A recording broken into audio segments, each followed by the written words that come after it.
আজরাইল রে, জান কবজ করে এত কষ্ট আগে জানতাম না। আজরাইল, আমাকে একটু আসানের সাথে তুমি জান কবজ করো। আজরাইল বললেন, হুজুর, আসমানের নিচে জমিনের উপরে আপনার চাইতে সহজভাবে জান আমি কারো কবজ করি নাই। আল্লাহ আমার উপরে করা নির্দেশ, আমার হাবিবের জান কবজ হবে সবচেয়ে বড় আসানে।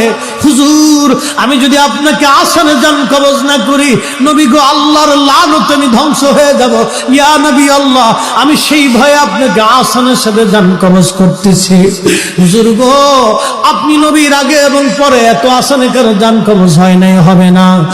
আল্লাহর নবী ডেকে বলে, আজরাইল, জান কবজ এত কঠিন, এত কঠিন, আমার কাছে কষ্ট হয়।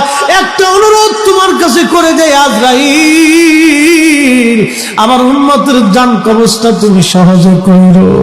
আমার উম্মত গুনাহগার, আমার উম্মত পাপী, আমার উম্মত গুনাহগার, আমার উম্মতের জানটা তুমি আসানের সাথে কইরো।